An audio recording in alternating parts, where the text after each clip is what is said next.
The old gymnasium smelled of polished wood and stale sweat, a cavernous space tucked away in the west wing of the Ashford estate. Mason wiped a trickle of blood from the corner of his mouth with the back of his hand, his breaths still coming in heavy gulps. Across the mat, Julian Ashford stood perfectly still, methodically unwinding the white tape from his knuckles. The afternoon light cut through the high windows, painting bars of gold across the floor and catching the fine sheen of sweat on Julian's throat. Even now, muscles coiled and breathing just slightly elevated, he carried an air of untouchable refinement. It was in the straight line of his shoulders, the cool detachment in his eyes. Mason shook off the thought. He jogged to the sidelines, picked up a bottle of water that probably cost more than his hourly rate at the old warehouse job, unscrewed the cap, and offered it with a broad, practiced smile. "You were on fire today, Mr. Ashford." That last combo nearly took my head off. Julian didn't look at him. He finished with the tape, letting it fall into a neat coil on a bench. Several seconds passed, the only sound the hum of the climate control. Then, a single, non-committal sound escaped him. Mason's smile didn't falter. He was used to the silence, the glacial pace of any interaction. He'd taken the job a month ago, answering an ad that seemed too good to be true.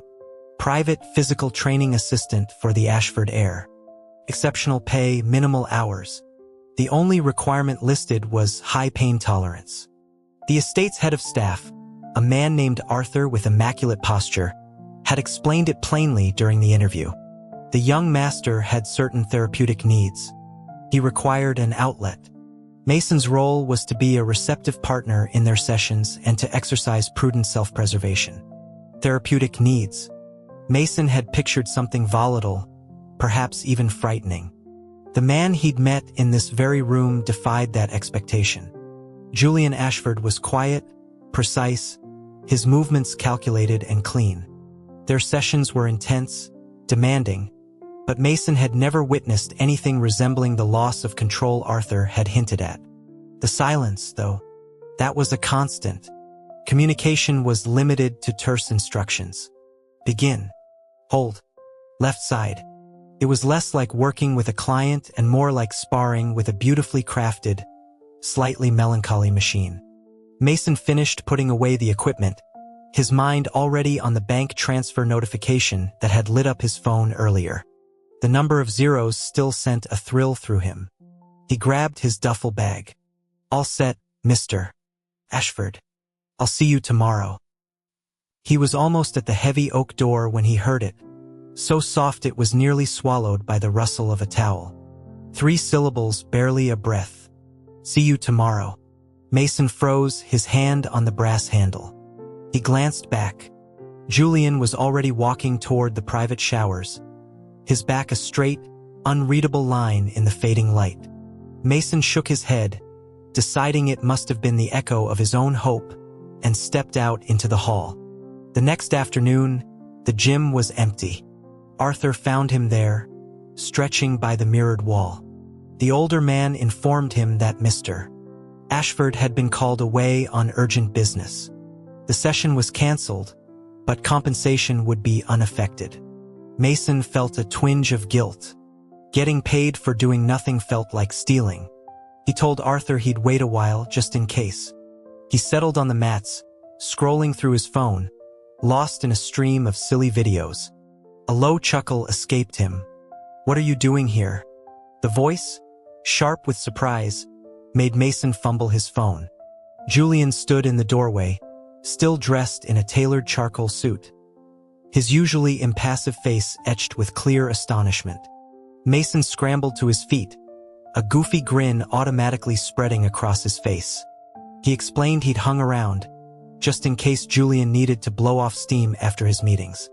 Julian studied him for a long moment, his expression unreadable. Without a word, he turned and vanished into the changing room. He emerged minutes later in his training gear. He didn't bother to warm up.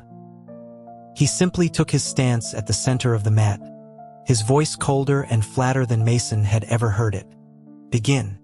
The attack was immediate, a torrent of controlled fury. Julian was a storm given human form, every strike laced with a raw, jagged emotion Mason hadn't known he possessed. Mason defended, dodged, absorbed, his world narrowing to the impact of fists and feet, the symphony of their ragged breathing. When Julian finally stopped, chest heaving, the storm in his eyes receding to leave behind a familiar, hollow calm, Mason was sprawled on the mat, utterly spent. An absurd idea, born of exhaustion and the strange intimacy of the fight, popped into his head. He pushed himself up on his elbows, gasping for air. "Hey, you ever just get out of here?" Julian, who had been turning to leave, went utterly still. "I mean it," Mason pressed, clambering to his feet. "You live in this beautiful cage. Come with me. I know a spot. Best chili cheese fries on the coast. Loud music, cold beer. The kind of place where you can just forget." He jingled the keys to his motorcycle, a well-loved vintage Harley. "What do you say? Let me show you something real." Julian's gaze dropped to the battered black helmet Mason was holding out. His elegant features underwent a subtle but profound shift, confusion warring with something else. A faint, hesitant curiosity. He gave a barely perceptible nod. Mason's heart leapt. Emboldened, he stepped forward. "Come on, then. Helmet." To his shock, Julian actually inclined his head. Mason carefully fastened the strap, the mundane action feeling monumentally significant. He swung a leg over the bike, kick-starting the engine to life with a throaty roar. He looked back, extending a hand. "You're gonna have to hold on tight. No falling off the back, all right?" The night air was cool and salty as they sped down the coastal highway. Julian's hands, initially resting tentatively on Mason's shoulders, finally cinched around his waist as Mason opened up the throttle. Mason could feel the rigid tension in the body behind him gradually begin to loosen, melting into the rhythm of the road. The place was a weathered boardwalk shack, all neon signs and plastic picnic tables. Mason led Julian to one overlooking the dark, rolling Pacific. He instinctively swiped a napkin over the tabletop before Julian sat. "It's not the Ritz, but trust me." The food arrived, greasy paper boats of fries, thick burgers, bottles of local IPA. Mason took a long pull of his beer, the condensation cool against his palm. He found himself talking, the words spilling out easier in the chaotic, friendly noise. "When everything feels like too much," he said, gesturing with his bottle toward the endless black water, "I come here. The noise, the stupid conversations you overhear, the smell of salt and fryer oil, it all just kind of swallows the bad stuff. Makes it feel smaller." Julian listened, picking at his food with a curious delicacy. He didn't speak, but the severe line of his jaw seemed to soften in the string-like glow. Mason nudged him gently, pointing to an elderly couple sharing a milkshake 2 tables over. "They're here every Thursday. Same spot. 50 years, someone told me." His voice held a wistfulness he didn't bother to hide. "Kind of amazing, isn't it?" Julian followed his gaze, then gave a slow, silent nod. Later, as Mason walked him back to the waiting town car Arthur had sent, Julian handed him the helmet. Under the stark white glow of a security lamp, he hesitated. His voice was quiet, but clear. "Julian. You can call me Julian." The name felt foreign and electric on Mason's tongue. He simply nodded, a helpless smile tugging at his lips. After that night, something shifted. A new, fragile understanding threaded its way between them. Sessions would end with a quiet, "Stay for dinner." Mason began to tease him about his textbook perfect form, and Julian would respond with only a faint, long-suffering look that wasn't really suffering at all. Then, one afternoon, Mason was waiting in the gym when the door opened. It wasn't Julian. The young man who entered was angelic in appearance, with fair hair and wide, innocent eyes. But the smile he wore was a cold, sharp thing. He looked Mason up and down with open disdain. "So you're the new distraction," he said, his voice sweet as syrup. "Julian's tastes have certainly become rustic." Mason straightened, his guard going up. Who are you? The stranger ignored him, taking a leisurely stroll around the room. He hasn't told you about me, has he? I'm family. Well, almost. He paused, letting the silence thicken. I was engaged to his brother. And poor, unstable Julian developed a rather unhealthy obsession with his future brother-in-law. Quite the scandal. Rage, white-hot and instantaneous, flooded Mason's veins. The Julian he knew, quiet, wounded, honorable in his own strange way, could not be the villain in this pretty boy's story. You're full of shit, Mason snarled, his fists clenching. The man's smile didn't reach his eyes. Am I? Is that why his family had him shipped off to that very discreet, very expensive sanatorium in Switzerland for a year? Why do you think he needs a human punching bag? He took a step closer, his voice dropping to a venomous whisper. Some people are just broken, darling. He's a sick little creature who tried to ruin something beautiful, and he belongs in the dark. Something in Mason snapped. He lunged, his arm pulling back for a punch that would wipe that smug look away forever. Mason, stop. Julian's voice, raw with panic, froze him mid-swing. Mason turned to see him in the doorway, his face pale, eyes wide with an emotion Mason couldn't immediately name. Julian rushed forward, his hand closing around Mason's bicep with surprising strength. You need to leave. Now. Over Julian's shoulder, the blond man peeked out, his face rearranged into a mask of terrified victimhood. He shot Mason a tiny, triumphant smirk. The walk back to his apartment was the longest of Mason's life. The next morning, a text from Arthur arrived at 9 a.m. sharp. No session today, Mason. Came again the next day. And the next.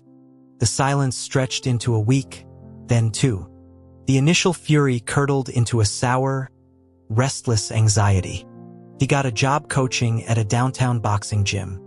The rhythm of pads and bags was familiar, but it felt hollow. His eyes would drift to his phone at 9 a.m., waiting for the message that always came, the one that officially closed the door on that other, brighter world. Stupid, he berated himself one night, staring at his reflection in the bathroom mirror. He was all sun-streaked hair and weathered skin, built from hard work and cheap protein. What had he expected? Julian Ashford lived in a universe of crystal and silence. Mason was a temporary fixture, a loud, living piece of gym equipment. He had no business caring about the subtle curve of a lonely mouth or the way seawater could briefly lighten eyes usually shadowed by some private grief. A month bled into two. The routine was absolute. Work, sleep, ignore the hollow feeling. Then, one evening after a long shift, his phone buzzed with a new notification. Not from Arthur. From Julian. The message was simple, sent 20 minutes prior. Gym. 6 p.m. Mason stared at it. A hot wave of resentment washed over him. He threw the phone into his locker with a crash. Who does he think he is? But 3 seconds later, he was fishing it out, his heart hammering against his ribs. He changed clothes with rough, hurried movements, muttering curses under his breath all the way to the Ashford estate. The gym was just as he remembered. Julian stood with his back to the door, looking out the window at the twilight. He turned. A faint, almost imperceptible smile touched his lips. Well, it was all the invitation Mason needed. He dropped his bag and charged. It wasn't a training session. It was a collision. Every unanswered text, every day of silence, every stupid, aching moment of worry was channeled into his fists. Julian met him blow for blow, his own movements speaking a language of pent-up tension and unspoken apologies. They fought until their muscles burned and their breath sawed in their lungs, until the unsaid things between them had been pounded into the mats. Afterward, Mason spat a coppery taste from his mouth, a reckless grin splitting his face. Not bad, Ashford. Julian approached, his gaze fixed on the split in Mason's lip. He reached out, his fingers surprisingly warm as they tilted Mason's chin. Hold still. He produced a small antiseptic swab, his touch meticulous and gentle as he dabbed at the wound. The contrast between the clinical action and the intense focus in his eyes made Mason's pulse thunder in his ears. They ended up back at the boardwalk shack. The chili cheese fries were extra spicy. The beers were extra cold. As the sounds of the arcade and the waves filled the space between them, Julian began to speak. His voice was calm, detached, as if narrating a documentary. His name is Silas. I didn't know he was seeing anyone. Certainly not that he was involved with my brother. He took a slow sip of beer. When we were discovered, he performed perfectly. The terrified victim, clinging to my brother, claiming I'd harassed him, that he tried to befriend me out of pity and I'd become fixated. Julian's smile was a bitter, thin line. I lost my temper. It was messy. My family's solution was relocation. A quiet period of rest and reflection abroad. It was easier than confronting the alternative. Mason's grip on his bottle tightened until his knuckles ached. He could picture it all. The betrayal, the gilded exile, the absolute loneliness of being disbelieved. They were right about one thing, Julian continued, his eyes on the dark horizon. I can lose control. When the people who are supposed to love you unconditionally choose a convenient lie over you, it does something to you. In Switzerland, I spent every day proving I was sane. The ultimate irony. He finally looked at Mason, his expression softening. That day in the gym, I didn't stop you for his sake. I stopped you for yours. Getting into a physical altercation with him would only have given them ammunition. It wasn't worth the risk to you. The raw, unvarnished truth of it, the fact that Julian's first instinct had been to protect him, undid Mason completely. To deflect the surge of emotion, he bumped Julian's shoulder with his own. So you just let him walk away with that smug face? Didn't even get a punch in? Julian turned, and a slow, genuine smirk spread across his features. It was a look Mason had never seen before, wicked, satisfied, and wholly alive. Oh, I punched him, he said lightly. Later, in a much more private setting. When they say you have a condition, you might as well enjoy the occasional symptom. Mason stared, then burst out laughing, the sound loud and joyful in the night air. He slapped Julian on the back. Hell yes, that's what I'm talking about. Their laughter mingled, a shared, defiant sound against the crash of the waves. Later, as Mason helped a thoroughly inebriated Julian into the back of the town car, a hand shot out and gripped his wrist. Julian's eyes were hazy but intent. Mason, thank you. The words settled deep in Mason's chest, a warm, solid weight. The next day during their session, those three words were still echoing in Mason's mind. When Julian threw a controlled right hook, Mason saw an opportunity. He didn't block. He let the momentum spin him, falling backward onto the mat with a convincing grunt. Julian was at his side in an instant. Mason? Mason groaned dramatically, offering a hand. You broke me, Julian. Can't get up. Concern flashed across Julian's face. He reached down to pull Mason up. The moment their hands connected, Mason yanked, using all his core strength to reverse their positions.